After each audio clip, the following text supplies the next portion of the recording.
大家好，欢迎来到听书学识。今天我要给大家介绍《Full Power 科学证明的改变自我的最强战略》这本书。想要改变却无法改变自己，如何打破这种困境？读完本书，您将明白其中的奥秘。关键不在于意志力，而在于设计适合自己的环境。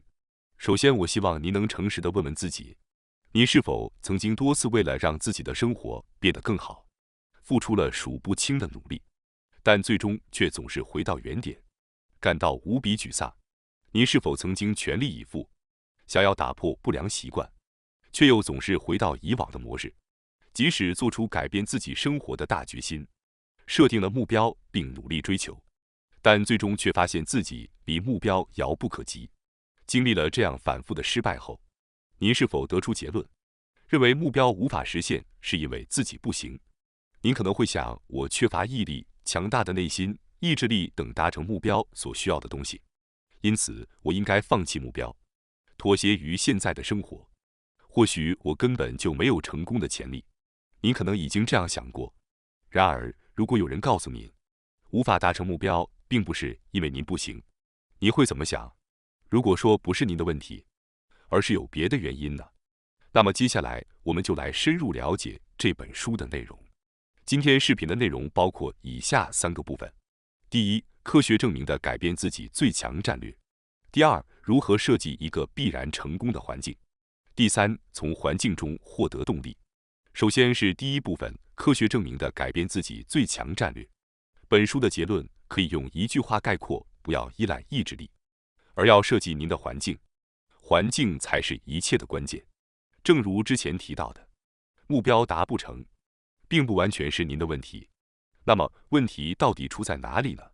请牢记，问题在于您的环境，因为您过于依赖毫无帮助的意志力，努力去忽视环境的影响，朝着目标努力，并不是单纯依靠自己内心的决心或意志力。要做到的是，创造一个能够确保您达成目标的环境。您能否达成目标，取决于您是否能打造出一个有助于目标实现的环境。这里我们以每个人都可能经历过的减肥为例。全球有很多人拼命努力想要瘦下来，但实际上，数据显示，很多人的体重反而在增加。根据多个医学专家的预测，到2025年，地球上超过1半的人口将会变得肥胖。更悲哀的是，那些拼命努力的人，反而在减重方面遇到了更多困难。这一全球肥胖问题可以归因于遗传、性格、意志力的弱点等多个因素。然而，肥胖像传染病一样蔓延的真正原因，并不是这些，而是快速变化的环境。从19世纪末到20世纪初，全球经历了工业化的进程，促使人们离开农田，迁往城市。过去100年，人们不再从事户外劳动，而是开始在室内做着工作。大多数人开始不吃当地生产的食物，而是转向加工食品。工业革命确实带来了巨大的环境变化，但这种变化在1980到1990年代信息技术的革新时代中得到了加速。技术进步正以前所未有的速度进行，然而几乎没有人能适应这种环境变化。许多人成为了急剧变化环境的牺牲品。在这个新规则的新世界里，许多人无法自律，屈服于各种成瘾。除了科技成瘾，还有碳水化合物和糖分丰富的食物、咖啡因以及工作等刺激物。文化上普遍接受的这些刺激物相互刺激，导致人们常常处于压力和睡眠不足的状态。换句话说，大多数人仅仅处于生存模式，试图在当下活下去，依赖状态成为常态。如果你想要掌控自己的人生，不能依赖意志力。我们的环境充满了太多的障碍，要摆脱生存模式，克服文化上普遍接受的成瘾，关键并不是更多的意志力，意志力早已失去作用。早上醒来，如果您就开始沉迷于手机，那么从那一刻起，您就已经陷入了数千种选择的困境。即使你想改变并咬紧牙关努力，也不会有任何效果。您曾经是否依赖意志力，试图达成目标？是否曾因依赖意志力而未能坚持养成习惯。您曾因依赖意志力而在习惯养成上遭遇挫折吧？因为靠意志力，大家都会失败。许多人仍然依赖意志力来尝试实现目标和养成习惯。正因为如此，当您依赖意志力时，你会发现自己失败过。与其依赖意志力，不如创造出适合自己的环境。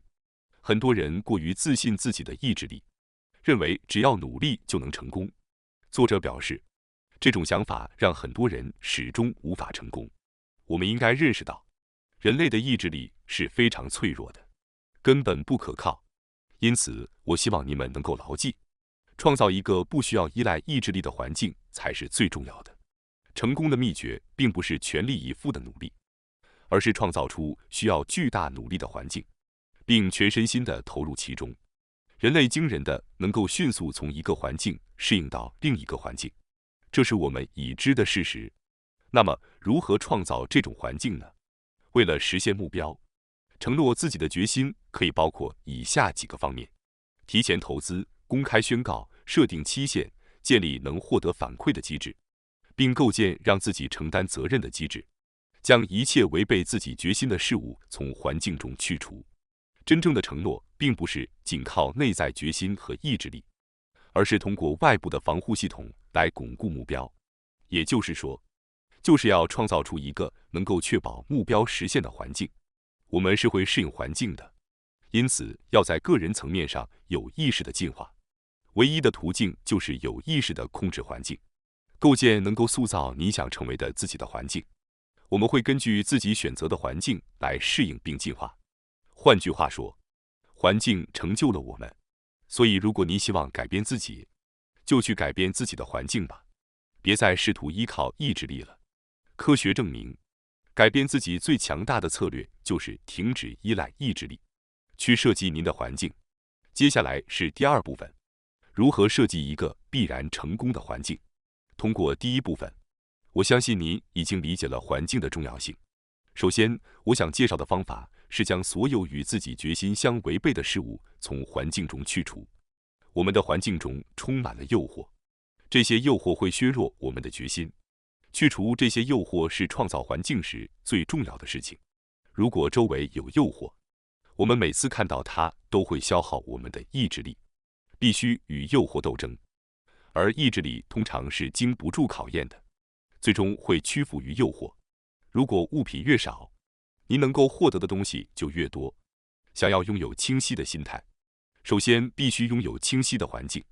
因此，定期清理那些不常用的物品是非常重要的。比如，从衣柜开始，过去半年没有穿过的衣服应该全部清除掉，5件以上是多余的。同时，也要整理厨房，彻底清除那些您并不想吃的食物。如果你想减肥，那些零食和甜点等会让您发胖的食物应该立即扔进垃圾桶。现在就去做。去厨房拿一个大垃圾袋，把所有不需要的食物扔进去，不要思考，毫不犹豫，然后用健康的食物，如蔬菜和坚果，填满厨房。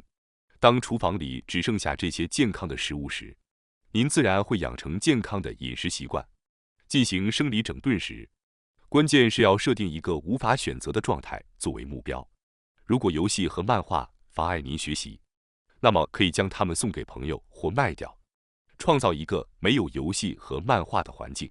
如果你想吃健康的食物，就像之前所说的，丢掉所有不健康的食物，只用健康食品填满厨房。如果智能手机或 iPad 让你分心，那么在学习或工作时，可以购买带时间限制的保险箱。比如，如果你想学习2小时，就设置一个定时器，让您2小时后才能从柜子里取出手机。在人际关系方面，你也需要进行整理和整顿。具体来说，要远离那些让您不开心的人，并确保他们不会影响到您。人际关系是非常重要的环境，所以必须有意识地去设计它。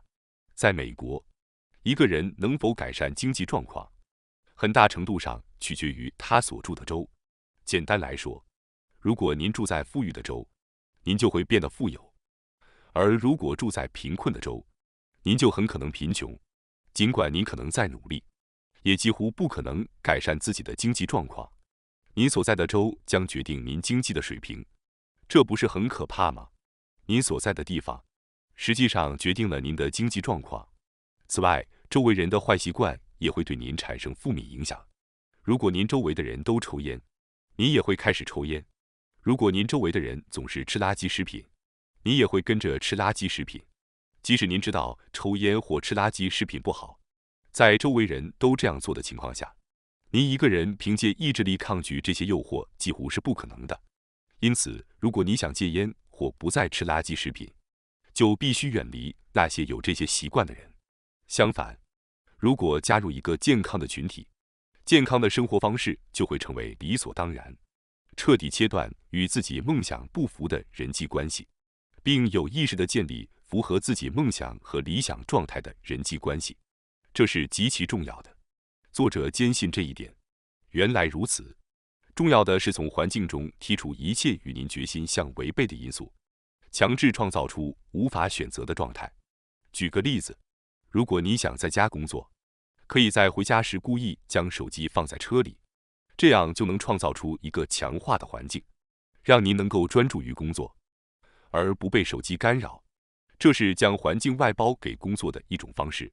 通过把手机放在手边以外的地方，您强迫自己按照计划行动。这是一个非常简单的方法。如果手机不在手边，就无法使用它，这成为了防止偷懒的手段。与其将手机放在桌子上，依靠意志力避免无意义的玩手机，不如干脆把手机这一选择完全去除。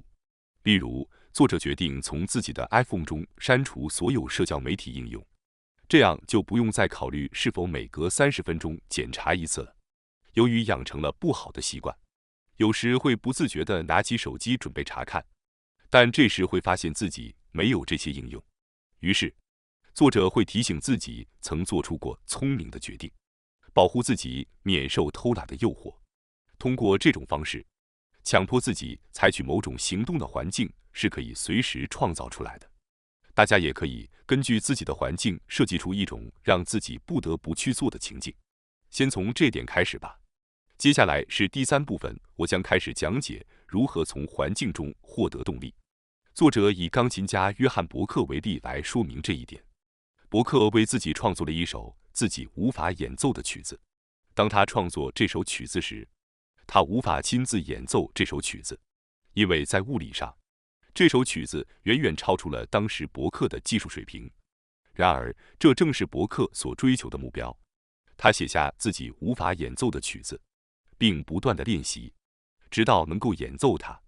对于伯克来说，写出比自己技术水平更高的曲子，起到了强制功能的作用。这首曲子创造了一个比伯克习惯的更高水平的环境。伯克必须不断成长，适应自己创造的环境。和许多在世界舞台上活跃的艺术家一样，伯克通过压力来促进自己的成长。通过故意将外部压力层层嵌入自己的环境中，他将自己逼入每天都必须工作并创作的境地。这不仅仅是选择一首比自己技术水平高1到2个级别的曲子，伯克的做法远远超出了这一点。每当他决定制作新专辑或启动项目时，他会立刻决定专辑的完成时间和发布日期。一旦发布日期确定，他就会从这个日期开始倒推，安排好完成专辑的关键里程碑和日程。通常这个过程会在专辑发布前的3到4个月进行。他会提前支付，以确保能够预定好录音室。这笔投资实际上是为了确保他能够在预定的日期按时录音制作专辑，从而为自己设立强制性的约束。这不仅仅是伯克在内心中使用的一种机制，他还在公开场合采取了本书中提到的各种策略，全力以赴地执行这些计划。他非常重视来自粉丝的信任，因此通过提前制造期待，他为自己创造了一个必须全力以赴的环境。令人惊讶的是，这一切都发生在项目刚开始的那一天。这也是为什么他在仅仅29岁时就能创作出7张专辑的原因。伯克创造了一个他无法不成功的环境，他让人们对他产生期望，从而自动化了他的努力。它在高创造力和成果促进的规则下进行活动，因此它的成功是经过精心计算的，是可以预测的。这是因为伯克将自己环境中的各种元素战略性的组合在一起，不是依靠意志力，而是通过使用强制机制，它能够不断创作出更好的音乐。那么，如果我们能够像伯克一样，从外部环境中获取动力，并让别人对我们产生期望，从而自动化我们的努力，我们是否能更轻松地达成目标并形成习惯呢？让我们尝试根据自己的情况，定制这种方法并自动化我们的努力。如果您希望加薪，可以向您最亲近的恋人或家人宣告：我明年一定能赚到这个数额的工资，我一定会做到，请你们见证。这样您就会从这个环境中获得动力，努力会自动化。